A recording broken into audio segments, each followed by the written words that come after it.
मेरा प्यारा छोटा भाई मेरी तस्वीर निकालता है और उसके पीछे पड़ी 4 महिलाओं से कहता है, जो कोई भी इसे सबसे पहले अपने प्यार में पागल कर देगी, मैं उसका प्रपोज़ल स्वीकार कर लूँगा। ऐसे आदमी के लिए मुझे ये पक्का करने के लिए बस 3 दिन चाहिए कि मैं इसके प्यार में पड़ गई हूँ। मेरा प्यारा भाई घोषणा करता है कि खेल खत्म हो गया है, मेरे गर्व को अपने पैरों तले कुचलते हुए। लेकिन मेरे प्यारे भाई को यह नहीं पता कि इस जीवन में बिना सिस्टम के चीज़ों को मजबूर किए, मैं पहले से ही हर उस महिला को अंदर और बाहर से जानता हूँ, जो मुझे फंसाना चाहती है। सब की सब पट्टियाँ बंधी हुई हैं। मिस्टर आद्रियन, क्या आप संतुष्ट हैं? ये अच्छा लग रहा है, धन्यवाद। मुझे कुछ काम है, मैं अब चलता हूँ। मिस स्टर्लिंग रुकिए, आखिरकार मैंने ही आपके पैर पर टक्कर मारी थी, मैं आपको गाड़ी से घर क्यों ना छोड़ दूँ? मिस स्टर्लिंग, क्या आप मेरे साथ फ्लर्ट करने की कोशिश कर रही हैं? मिस्टर आद्रियन, क्या आपको अंदाजा भी है कि आप क्या कह रहे हैं? क्या मैं इसे आपका मुझे छेड़ना समझूं? जैसा कि मुख्य महिला किरदार से उम्मीद थी, तेज दिमाग, कई वाक्यों में ही उसने बात पलट दी और साथ ही मेरा परीक्षण भी कर लिया। मिस स्टर्लिंग, इस बात को मुझ पर मत पलट। मुझे बस लगा कि आप थोड़ा ज़्यादा ही ध्यान दे रही हैं, इसलिए मैंने पूछा। मैं एक सीधा इंसान हूँ, अगर मैंने आपको गलत समझा है तो मैं माफ़ी मांगता हूँ। माफ़ कीजिएगा, क्या अब मैं जा सकता हूँ? और क्या हो अगर मैं कहूँ कि आपने गलत नहीं समझा, तो क्या आप तैयार हैं? मैं हाथ बढ़ाकर धीरे से उसके बालों को सहलाता हूँ। आद्रियन, मिस स्टर्लिंग, इतना गुस्सा क्यों? क्या आपने अभी अभी ये नहीं कहा था कि मैंने गलत नहीं समझा? एक ऐसी महिला पर हाथ डालना जिसे आप मुश्किल से 15 मिनट से जानते हैं। मुझे इस उम्मीद नहीं थी कि आपके शिष्टाचार का ये मतलब होगा। मैंने आप पर हाथ नहीं डाला, मैंने केवल आपके बालों को छुआ था। अब मेरा कोई घर भी नहीं है। मुझे आखिरकार रहने के लिए एक जगह मिली, और फिर सड़क पर एक कार ने मुझे टक्कर मार दी।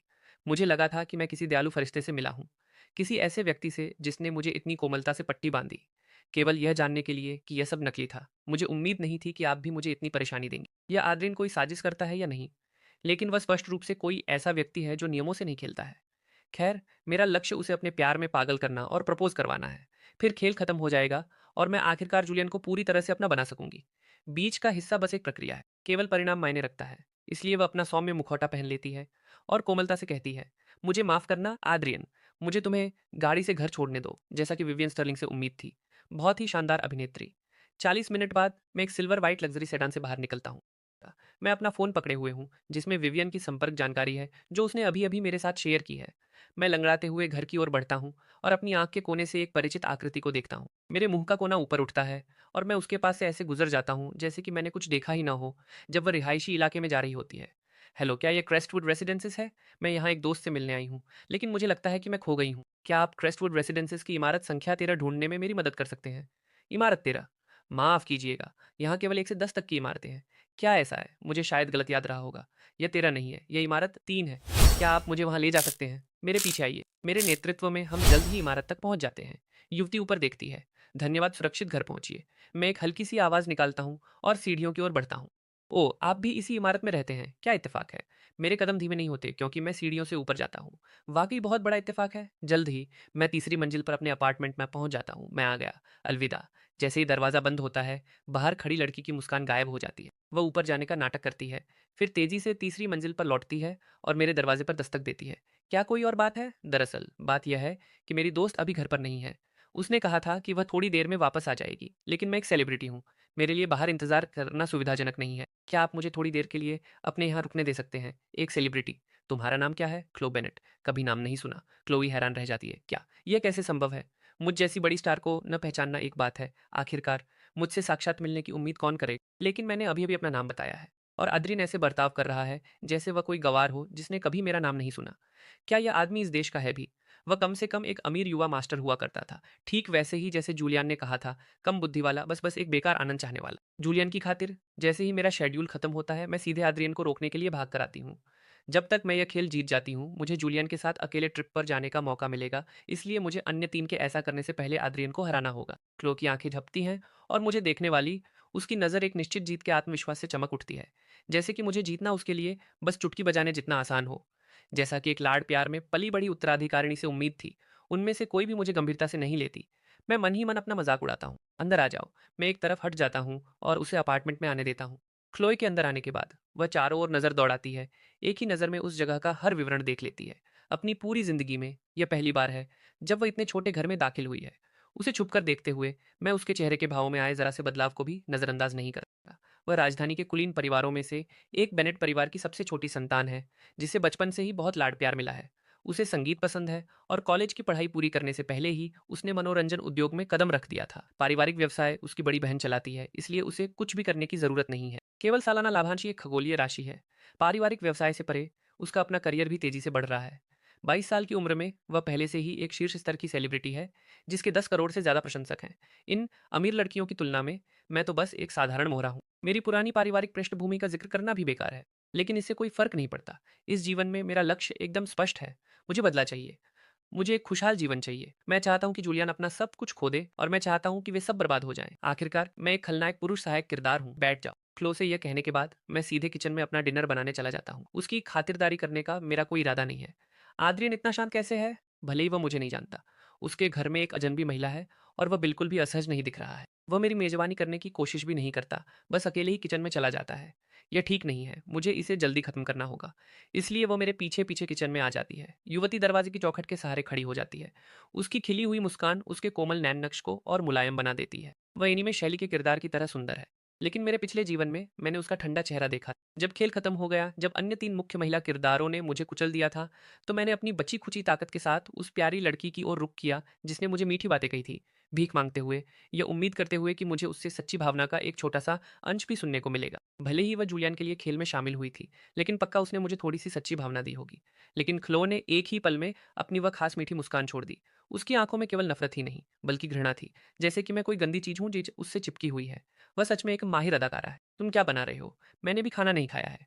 क्या तुम मेरे लिए थोड़ा बना सकते हो? बहुत बुरा हुआ कि वह एक अंधे आदमी के सामने पलके झपका रही है। मेरे भाव बिल्कुल नहीं बदलते। मेरे पिछले जीवन में जैसे ही मैंने उसका चेहरा देखा और जाना कि वह कौन है, मेरा बचा खुचा थोड़ा सा दिमाग भी लगभग उड़ गया था। ऐसा लग रहा था कि 4 देवियां मेरे पीछे पड़ी हैं। लेकिन वास्तव में शुरू से अंत तक मैं केवल 4 महिलाओं के लिए डोरियों पर नाचने वाली एक कठपुतली था। क्लोई जैसी मीठी बातें करने वाली और चालाक इंसान के साथ मुझे उसका मुखौटा उतारने की जरूरत नहीं है। सबसे अच्छी रणनीति यह है कि उसे अपनी लय पर चलने दिया जाए। उन्हें लुभाने के लिए अपना दिमाग लगाने के बजाय मैं चाहूंगा कि वे मुझे लुभाने की कोशिश में खुद को थका दें। इस बीच क्लो को कोई अंदाजा नहीं है कि मैं पहले ही उसकी असलियत समझ चुका हूँ। वह चुपचाप दरवाजे पर खड़ी है, उसकी नज़र मुझ पर टिकी है। क्या तुम्हें धनिया चाहिए? मेरी आवाज़ उसके ख्यालों को तोड़ देती है। क्लो को एहसास होता है कि वह मुझे घूर रही थी और अपना गला साफ करती है। हाँ, क्लो के दिमाग में अचानक एक बेतुका विचार आता है। कैसा होगा अगर अद्रियन भावनाओं के साथ मेरे लिए अपने प्यार का इजहार करे? जब वह वापस वास्तविकता में आती है, तो वह मुझे धनिये के पहाड़ से भरा एक बड़ा कटोरा लेकर अपनी ओर आते हुए देखती है। दालान संकरा है, इसलिए वह जल्दी से एक तरफ हट जाती है। उसे अचानक लगता है कि यह खेल काफी दिलचस्प है, एक अवर्णनीय भावना है, लेकिन यह उसे सुकून देती है। क्लोई काउंटर पर रखे नूडल्स के उस अकेले कटोरे को देखती है। खाना खाना है या नहीं, यह महत्वपूर्ण नहीं है। जो मायने रखता है वह है भोजन का उपयोग उसे लुभाने के मौके के रूप में करना। वह अपना हिस्सा लिविंग रूम में ले आती है। मैं अपना सिर झुकाता हूँ और मजे से खाता हूँ। शांतिपूर्ण संतोष की तस्वीर। इस पल क्लो को अचानक एहसास होता है कि उसके विचार भटक गए हैं। रूप रंग सच में धोखा दे सकते हैं। जो इतना सीधा साधा दिखता है वह वास्तव में जूलियन का क्रूर बड़ा भाई है। वह शांतिपूर्ण से बस एक भ्रम है। वह कटोरे को वापस रख देती है, फिर पास जाकर लिविंग रूम के सोफे पर बैठ जाती है। मैं हैरान होकर ऊपर देखता हूँ। खा नहीं रही हो। क्लोई अपने मुंह के कोने को सिकोड़ती है। मेरे पेट में अचानक थोड़ा दर्द हो रहा है। मैं नहीं खा सकती, माफ करना आद्रियन, समझ गया। कितनी शर्म की बात है। मैं सपाट स्वर में कहता हूँ और फिर नूडल्स का एक निवाला अपने मुंह में ले लेता हूँ। तुम्हें पहले बताना चाहिए था कि तुम्हारे पेट में दर्द है। तुम अभी तक खा नहीं रही हो। तुमने मुझे इतना सारा खाना बनाने दिया। क्या यह कोई मजाक है? सच में एक ऐसा इंसान जिसने कभी घर नहीं संभाला, जिसे कभी चावल और तेल की कीमत नहीं पता। मैं बस बाकी का खाना बाद में उठा लूंगा और उसे खिलाने के लिए आसपास कोई आवारा कुत्ते ढूंढ लूंगा। मुझे इतने मजे से खाते हुए देखकर क्लोई, जो बस एक तरफ से घूर रही है, अचानक थोड़ा पछतावा महसूस करती है। अगर मुझे पता होता तो मैं इसे यहाँ लाती और कुछ निवाले खाती, लेकिन जो कह दिया सो कह दिया। मैं केवल प्रार्थना कर सकती हूँ कि आद्रियन जल्दी खत्म कर ले। हम दोनों बीच बीच में बातें करते हैं, जिसमें ज्यादातर क्लोय पूछ रही होती है और मैं खाने के निवालों के बीच जवाब दे रहा होता हूँ। क्लोय को लगता है कि पहली मुलाकात के हिसाब से माहौल बहुत ज्यादा ही सौहार्दपूर्ण है। यह किसी पुराने परिचित से मिलने जैसा ज्यादा लगता है जो किसी तरह उसे सुकून देता है। और यह भावना पूरी तरह से मेरी वजह से है। मैं जो एहसास दे रहा हूँ वह बहुत स्वाभाविक है। यह उसकी कल्पना से बिल्कुल अलग है। और उसके सीने में एक हल्की सी बेचैनी भी है। क्या ऐसा हो सकता है कि आद्रियन जानता हो कि मैं यहाँ क्यों हूँ और मेरे लिए कोई नाटक कर रहा हो? लेकिन यह असंभव है। जूलियन के साथ मेरे संबंध, प्यार में उन कुछ प्रतिद्वंद्वियों को छोड़कर कोई नहीं जानता। आद्रियन अपनी इस गिरी हुई हालत में भला कैसे पता लगा सकता है? मैं निश्चित रूप से बहुत ज्यादा सोच रही हूँ। जूलियन आद्रियन का सौतेला भाई है। दोनों के पिता एक ही हैं। उन्होंने पहले कई बार बातचीत की है और आद्रियन के व्यक्तित्व को उससे बेहतर कोई नहीं समझता। दी गई जानकारी गलत नहीं हो सकती। ऐसा नहीं है कि आद्रियन अब क्रूर नहीं रहा। बात यह है कि उसका परिवार खत्म हो गया है और उसके पास कुछ नहीं बचा है। इसलिए उसने खुद को काबू में कर लिया है। हाँ, यही बात होगी। एक बड़े झटके के बाद इंसान का स्वभाव काफी बदल सकता है और आद्रियन का पूरी तरह से असावधान व्यवहार ठीक उसी कम बुद्धि का संकेत है ना? क्लोई के दिल में दिलचस्पी की वह छोटी सी अतिरिक्त चिंगारी पूरी तरह से गायब हो जाती है। मैं अभी बस अपनी ऊर्जा बर्बाद कर रही हूँ। इस समय के साथ मैं घर वापस अपने लग्जरी काउच पर पैर रखकर गेम्स खेलना ज़्यादा पसंद करूंगी। लेकिन जूलियन की खातिर मैं बर्दाश्त करूंगी। मेरी तरफ मैं पेट भरकर खा लेता हूँ। मेरे बगल में मुझे घूरने वाली महिला को पूरी तरह से नज़रअंदाज करते हुए मैं बस नूडल्स पैक करता हूँ, अपनी चाबियाँ उठाता हूँ और बाहर जाने की तैयारी करता हूँ। मुझे यह करते देख क्लोई खड़ी हो जाती है। तुम बाहर जा रहे हो? मैं तुम्हारे साथ चलूंगी। हमारे पीछे दरवाज़ा बंद हो जाता है। सीढ़ियों की बत्ती जलती है और फिर बुझ जाती है, जिससे केवल चांदनी रह जाती है। मैं अंधेरे में उस लड़की की ओर अपनी नज़रें झुकाता हूँ। मेरी आवाज़ एकदम सपाट है। क्लोई, क्या तुम्हें पहली नज़र में मुझसे प्यार हो गया था? पहली नज़र में प्यार? क्या तुम मजाक कर रहे हो? वह अपनी आंखें घुमाने की इच्छा को दबाती है और अपनी नज़र में मौजूद तिरस्कार को ज़बरदस्ती नीचे धकेलती है। उसके चेहरे के भावों में एक घबराहट आ जाती है, बिल्कुल सबसे मासूम लड़कियों की तरह। ओ नहीं आद्रियन, तुमने मुझे बिल्कुल सही पहचान लिया। पहली ही नज़र से मैं पूरी तरह से तुम्हारी ओर खिंची चली आई थी। मुझे लगता है कि तुम ही वह इंसान हो जिसके साथ मेरा होना किस्मत में लिखा है। तो क्या तुम मुझे पसंद करते हो? मेरे पूरे शरीर पर रोंगटे खड़े हो जाते हैं। धीमी रोशनी में मैं एक कदम आगे बढ़ाता हूँ। उसकी आंखें आसन जीत की चमक के साथ चमक उठती हैं।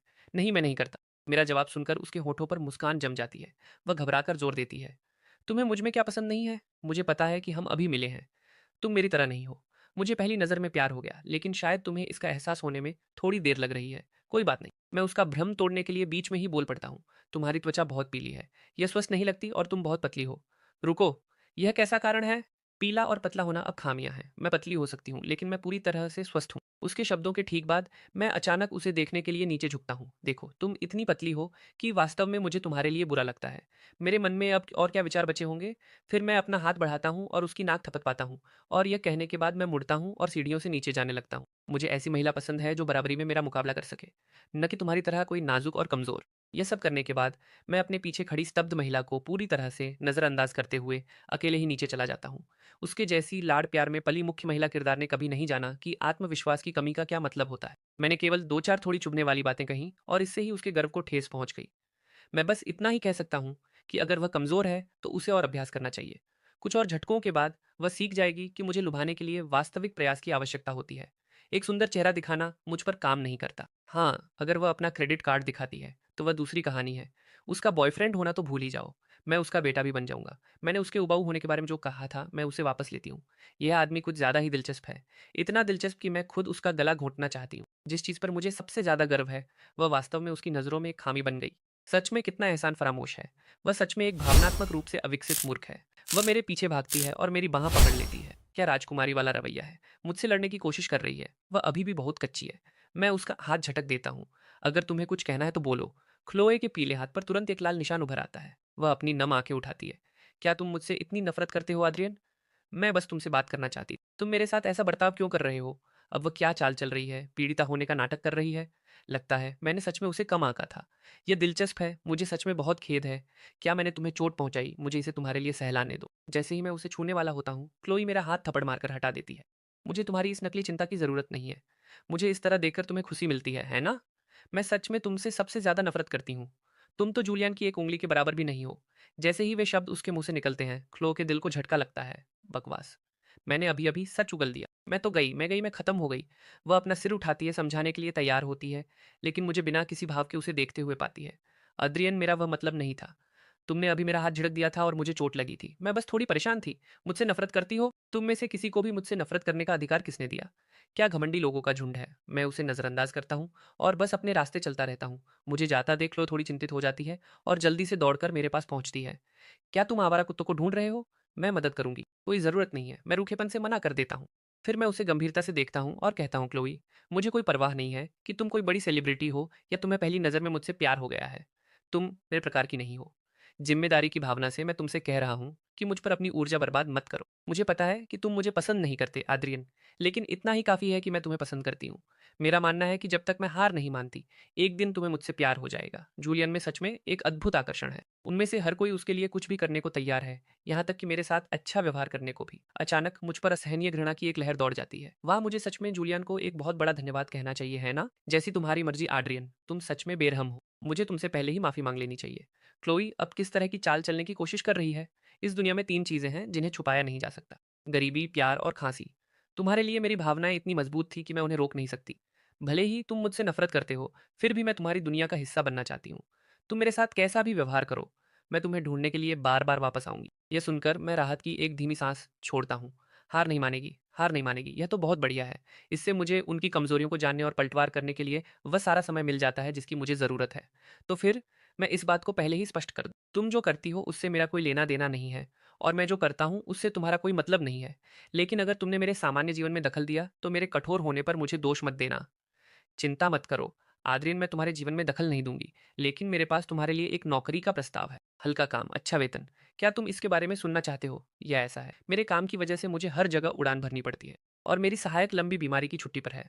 मुझे अभी भी राजधानी में 1 महीने से ज़्यादा शूटिंग करनी है, लगभग 1 महीने के लिए। मैं किसी नए व्यक्ति को काम पर नहीं रखना चाहती। क्या तुम मेरी मदद कर सकते हो आद्रियन? तुम अपना वेतन बताओ। इस राजकुमारी का दिमाग बहुत तेज़ है। वह मेरी कंगाल स्थिति का उपयोग मुझे अपने करीब खींचने के लिए करती है, जिससे अन्य 3 के लिए कोई रास्ता नहीं बचता। जबकि उसे पहली चाल का फायदा मिलता है और वह खेल जीत जाती है। बुरा विचार नहीं है। अगर मुझे नहीं पता होता कि कल क्या होने वाला है तो शायद मैं मान जाता, लेकिन बहुत बुरा हुआ। कल मेरे लिए पहले से ही एक नौकरी इंतजार कर रही है। 1 महीना ठीक है, लेकिन मैं तुम्हारा पूर्णकालिक निजी सहायक नहीं बन सकता। सोमवार से शुक्रवार शाम 6 बजे से रात 10 बजे तक, शनिवार और रविवार पूरे दिन सुबह 6 बजे से शाम 6 बजे तक। मैं इन घंटों के दौरान तुम्हारे लिए काम कर सकता हूँ। इनके अलावा अगर तुम्हें कोई आपात स्थिति होती है तो उसे ओवर टाइम माना जाएगा।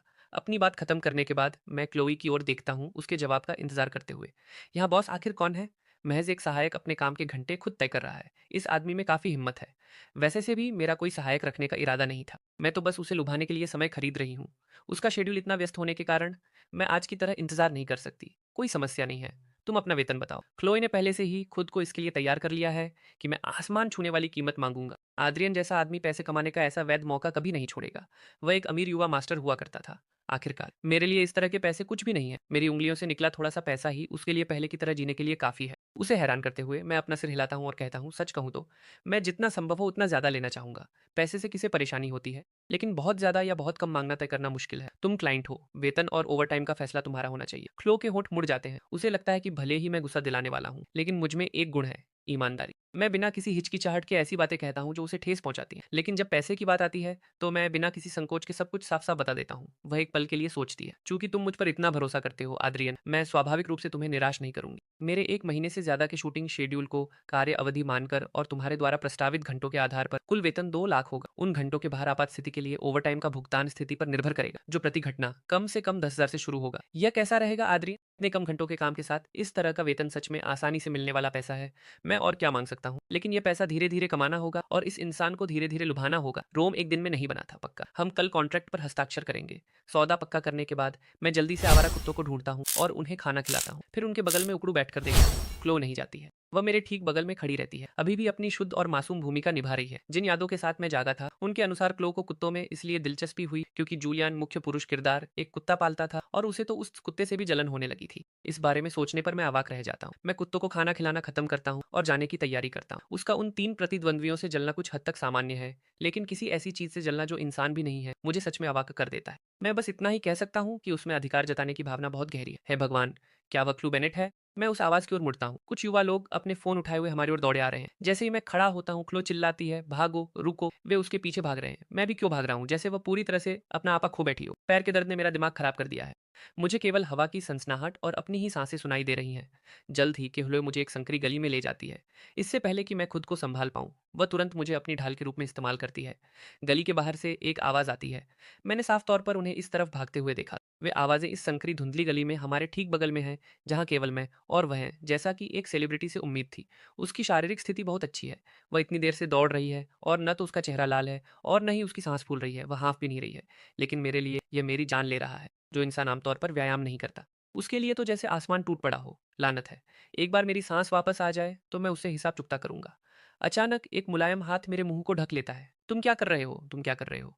तुम इतनी जोर से सांस ले रहे हो। क्या होगा अगर बाहर वाले तुम्हें सुन ले?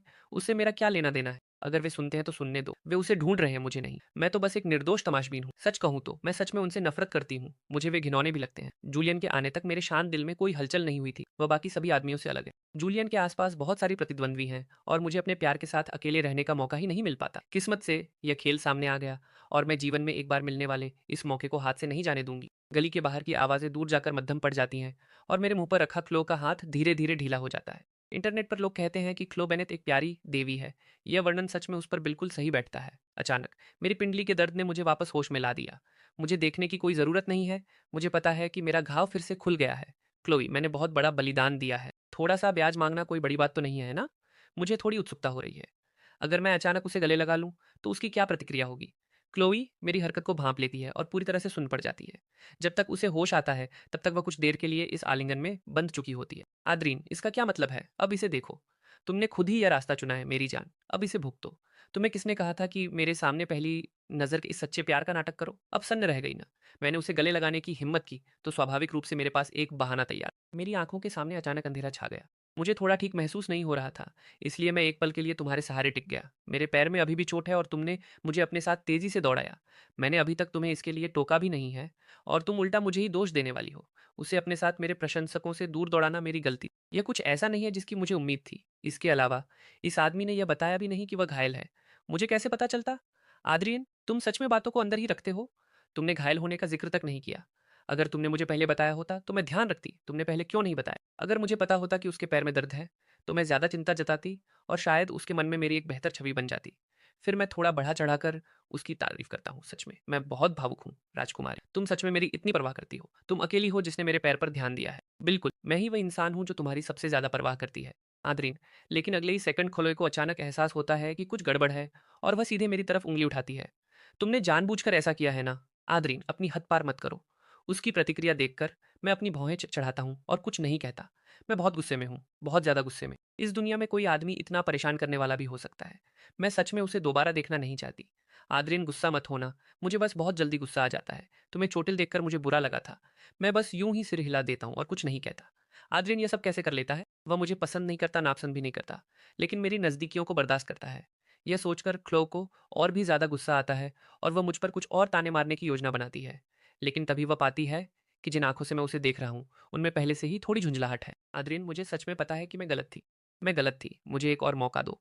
जब लोग झूठ बोलते हैं, तो वे इसे और ज़्यादा भरोसेमंद बनाने के लिए ज़ोर देना पसंद करते हैं। मैं इस वक्त उसकी किसी भी बात पर बिल्कुल विश्वास नहीं करता। यह देखकर कि मैं उसे नज़रअंदाज कर रहा हूँ और आगे बढ़ रहा हूँ, ख्लो भी चिढ़ जाती है और रूठ कर रुक जाती है। वह गुस्से में अपना पैर पटकती है। मुझे यह अजीब सा एहसास क्यों हो रहा है कि आद्रियन के अंदर एक अकेलापन है, जैसे कि वह पहले ही पूरी दुनिया से अलग हो चुका है। वह सच में और भी ज़्यादा दिलचस्प होता जा रहा है। यह सोचकर वह तुरंत अपनी चाल तेज़ करती है और मेरे पास पहुंच जाती है। मेरी आस्तीन पकड़ लेती है, जबकि हम दोनों के आधे चेहरे परछाई में ढके हुए हैं, जिससे हमारे नैन नक्श धुंधले हो रहे हैं। अचानक क्लो जोर से मेरी आस्तीन खींचती है। उसकी आंखों के किनारे हल्के लाल हैं और उसके लहजे में एक ऐसी घबराहट है जिसे मुश्किल से ही देखा जा सकता है। जिस तरह से वह मेरे ऊपर खुद को डालती है, वह मुझे थोड़ा सन्न कर देता है। अब वह क्या चाल चलने की कोशिश कर रही है? मैं सच में थक गया हूँ। मैं आज उसके साथ ये उबाऊ खेल और नहीं खेलना चाहता। इसमें बिल्कुल भी मज़ा नहीं आ रहा है। मैं कहीं नहीं जा रहा हूँ। तुम पहले मुझे छोड़ो। रुको, मैं यह क्या कर रही हूँ? मैंने सच में खुद को उसके ऊपर डाल दिया। धत तेरे! लेकिन मैं उसे थोड़ा-सा भी छोड़ना क्यों नहीं चाहती? क्लोई, तुम क्या कर रही हो? तुम नहीं चाहती कि मैं घर जाऊँ? बस इतना कह दो कि तुम चाहती हो कि मैं थोड़ी देर और तुम्हारा साथ दूँ। शायद मैं मान भी जाऊँ। क्लोई मेरे मज़ाक का सामना नहीं कर पाती, इसलिए वह मुझे छोड़ देती है और भाग जाती है। मैं उसे दूर जाते हुए हैरानी से देखता हूँ। हालाँकि मुझे नहीं पता कि इस बार उसे क्या हो गया था। यह मेरे लिए ठीक है। मैं आखिरकार घर जा सकता हूँ और ठीक से आराम कर सकता हूँ। आज का दिन बहुत थका देने वाला था। उससे निपटना सच में किसी कसरत से कम नहीं है। इस बीच भागती हुई क्लो अपनी स्पोर्ट्स कार में बैठती है, अपनी भावनाओं को शांत करती है और अपने बैग से अपना फ़ोन निकालती है। क्लोई, क्या तुमने नहीं कहा था कि तुम आज आद्रियन से मिलने वाली हो?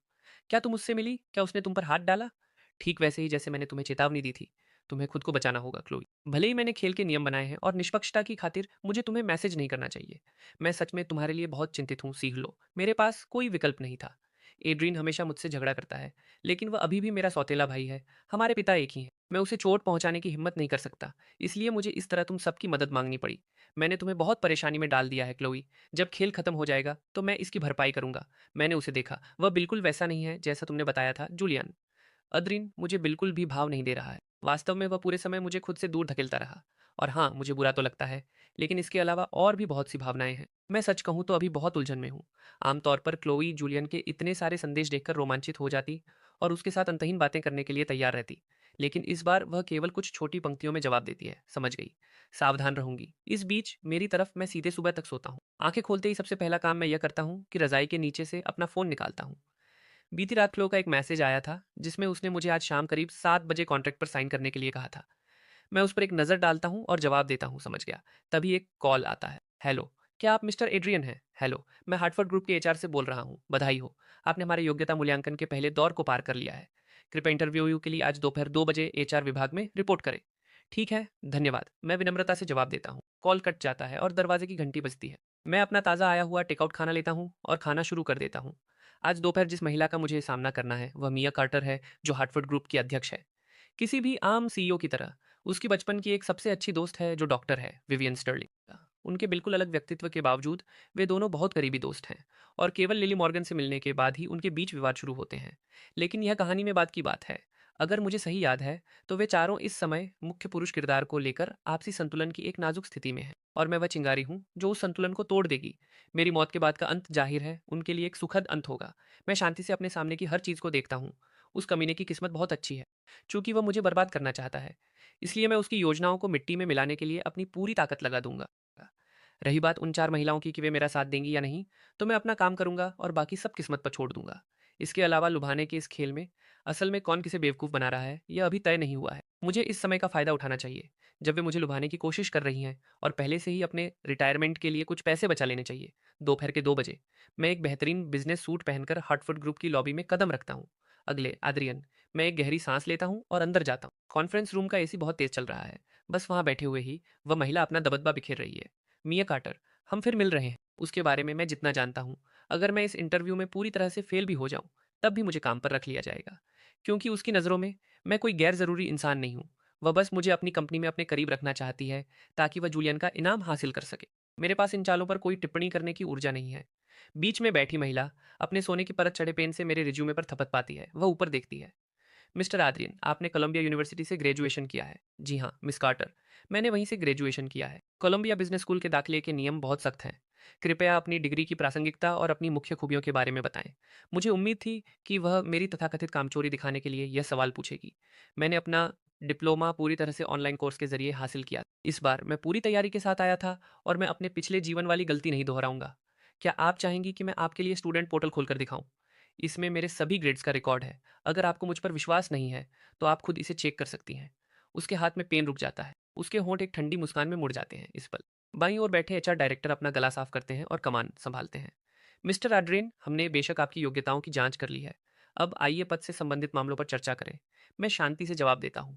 ठीक है, मैं आज सीईओ के कार्यकारी सहायक पद के लिए आवेदन करना चाहूँ। इससे पहले कि मैं अपनी बात पूरी कर पाता, एक और ठंडी हंसी गूंजती है। मिस कार्टर, क्या आपको कुछ पूछना है? मिया खड़ी हो जाती है, मुझे ऊपर से नीचे तक घूरती है और फिर तिरस्कार के साथ पूछती है, ओह, आप सहायक बनना चाहते हैं?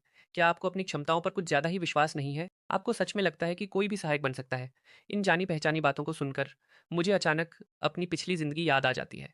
मिया ने वास्तव में मुझे एक बहुत ही निचले दर्जे के पद पर रखा था, जहाँ मूल रूप से सारा गंदा और थका देने वाला काम मुझ पर थोप दिया गया। मेरा कोई वजूद नहीं था, मैंने कुछ भी उपयोगी नहीं सीखा। मेरे पिछले जन्म में मिया ने मुझे भ्रमित करके कॉन्ट्रैक्ट पर हस्ताक्षर करवाने के लिए कुछ बातचीत की चालों का इस्तेमाल किया था। इस जन्म में मैं उस गलती को दोहराने से इनकार करता हूँ। पहली बात, मैं होशियार हूँ। दूसरी बात, मैंने एक टॉप स्कूल से ग्रेजुएशन किया है, तो मैं आत्मविश्वास से भरा क्यों न रहूं? मिस कार्टर, यह व्यवस्था मेरे लिए उचित नहीं है। अगर पीछे मुड़कर देखें, तो आप ही लोगों ने मुझे इंटरव्यू के लिए बुलाया था। अगर आपको मेरी ज़रूरत नहीं है, तो इसका यह मतलब नहीं है कि आप मेरी क्षमताओं को इस तरह से खारिज कर दें। आपका आज का व्यवहार हार्टफोर्ड ग्रुप के काम पर रखने वाले उन उसूलों से मेल नहीं खाता, जिन्हें मैं जानता हूँ। मिया के बगल में बैठे दोनों मैनेजरों की हथेलियों पर पसीने की हल्की परतें बन रही हैं और वे छिपकर उसकी ओर देख रहे हैं। भाई, क्या तुम कुछ ज़्यादा ही घमंडी नहीं हो? तुम सुन भी रहे हो कि तुम क्या कह रहे हो? इंटरव्यू अभी शुरू ही हुआ है और तुमने पहले ही बड़ी बॉस को नाराज़ कर दिया है। क्या तुम सच में यहाँ काम करना चाहते हो? हाँ, ये सही है।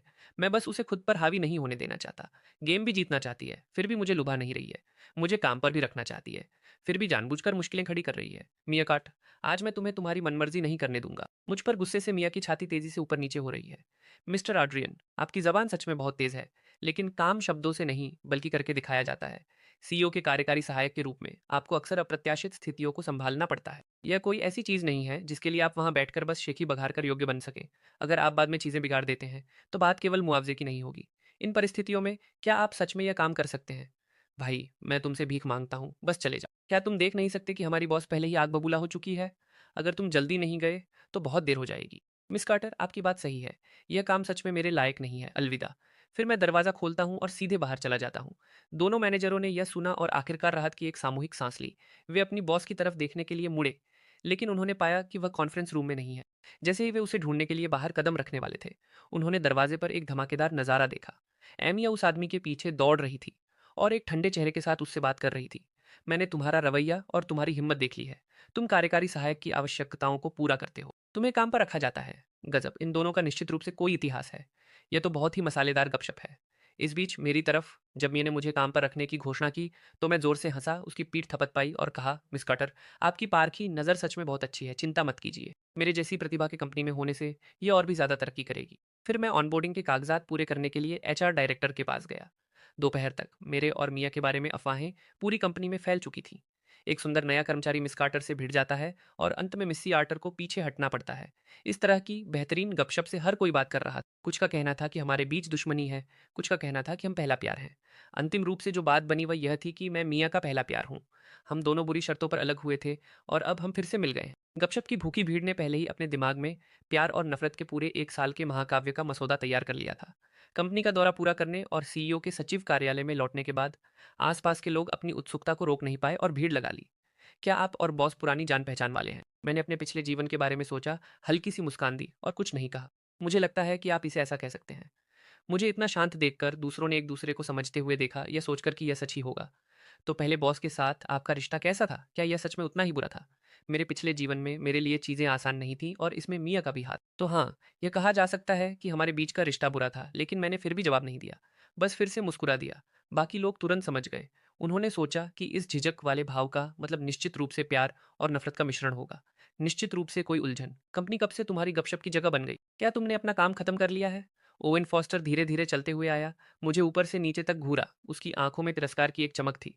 फिर उसने मुझसे एक घमंडी लहजे में कहा, सचिव आद्रियन, मिस कार्टर चाहती हैं कि तुम उनके लिए कॉफ़ी लाओ। मैंने अपना काम नीचे रखा और पूछा, क्या मिस कार्टर की कोई खास ज़रूरतें हैं? मिस कार्टर को पोर ओवर कॉफ़ी चाहिए, पानी का तापमान 88 डिग्री। डालने का समय एकदम सेकंड तक सटीक होना चाहिए, जल्दी करो। अगर मिस कार्टर गुस्सा हुई तो इसके लिए तुम्हें ही जवाब देना होगा, मैं बस मान ही सकता था। जैसे ही मैं जाने वाला था अचानक दरवाजे से एक आवाज़ आई। एक ग्रे सूट पहने महिला बोली। वह एक छोटी सी हंसी के साथ दरवाजे पर खड़ी थी। ओ, और फिर से नए कर्मचारी को परेशान कर रहे हो? मेरे पास कुछ चाय है, एक क्लाइंट ने भेजी थी। थोड़ी चाहिए, नहीं धन्यवाद। डायरेक्टर वॉकर, आप इसे रख सकती हैं, मुझे यह नहीं चाहिए। वह जाने के लिए मुड़ा, फिर उसे कुछ याद आता हुआ लगा और उसने मुझसे कहा, कल रात विभाग की एक वेलकम पार्टी है, तुम्हें शामिल होना ही होगा, कोई छुट्टी नहीं लेनी है। फिर वह टहलता हुआ चला गया। आद्रियन, इसे दिल पर मत लेना। मिस्टर फॉस्टर को मिस कार्टर की बहुत परवाह है।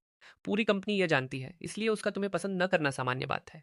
मैंने इस महिला को देखा। अगर मुझे सही याद है तो वह लेना वॉकर है जो मार्केटिंग डायरेक्टर है, और कहानी में वह जूलियन के दोस्त की गर्लफ्रेंड है। मेरे पिछले जन्म में हमारी कंपनी में कोई खास बातचीत नहीं हुई थी और मैं उसे सच में नहीं जानता, लेकिन वर्तमान कहानी के आधार पर बहुत जल्द जूलियन के अच्छे दोस्त अरुण को एच के मुख्यालय में विज्ञापन निर्देशक के रूप में ट्रांसफर कर दिया जाएगा।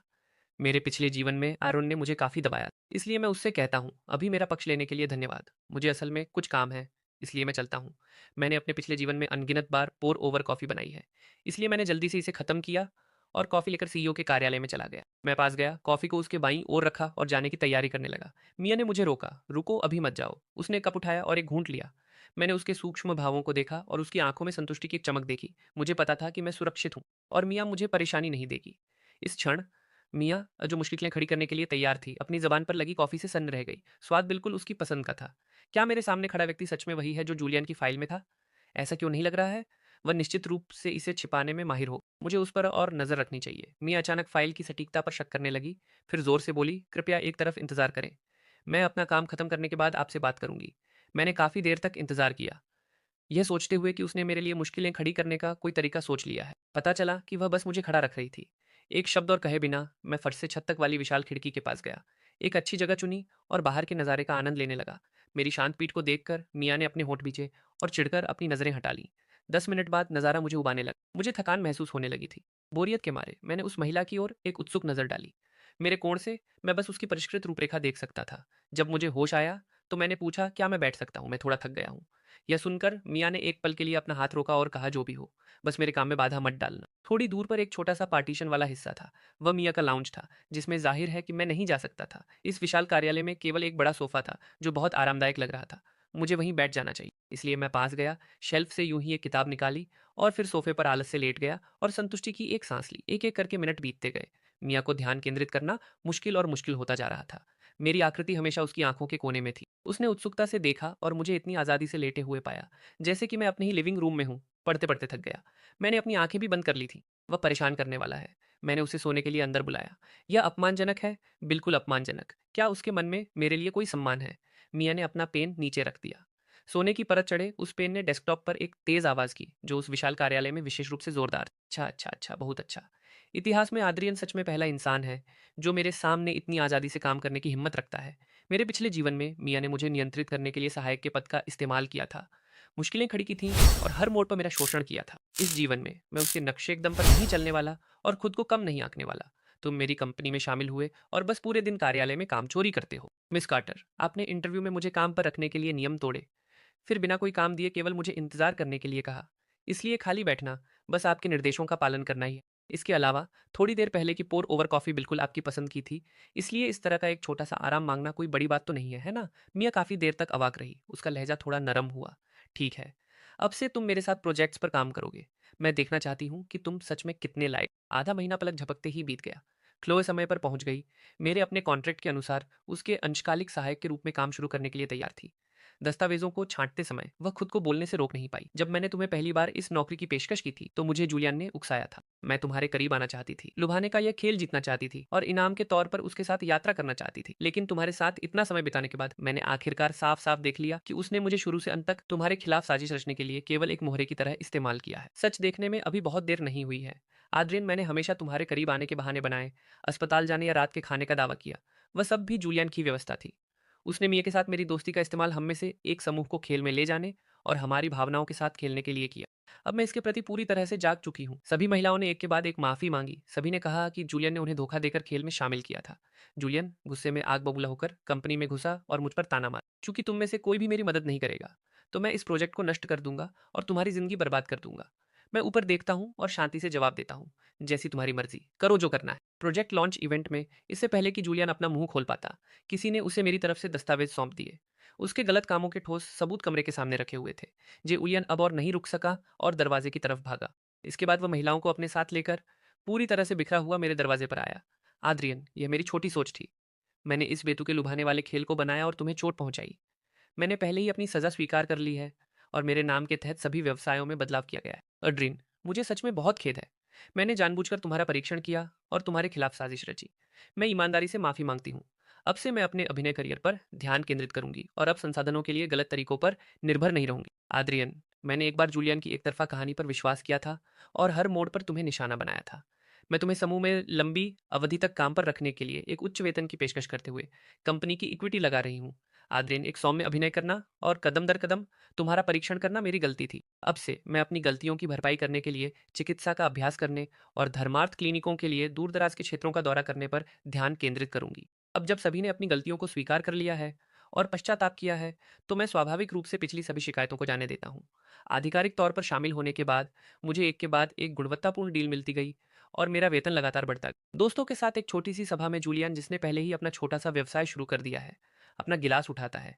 यहाँ से मैं लगातार नीचे से ऊपर की ओर अपना रास्ता बनाऊंगा और फिर कभी किसी को चोट पहुंचाने के लिए कोई चाल नहीं चलूंगा। क्लोए एक मुस्कान के साथ अपना गिलास उठाती है। हाल ही में मैंने अपने अभिनय के आधार पर एक प्रमुख फिल्म पुरस्कार जीता है। मुझे आखिरकार ऐसा लग रहा है कि मैं अपने लिए जी रही हूँ, मिया ने बीच में बोलते हुए कहा। मुझे उम्मीद है कि समूह द्वारा अपनी संस्कृति में सुधार करने के बाद कंपनी और भी मजबूत होगी। मेज के चारों ओर देखकर मुझे एहसास हुआ कि ऐसा ही होना चाहिए। सभी मोह माया को छोड़कर और अपनी ताकत पर लगातार जीना ही कहानी का सबसे अच्छा अंत है।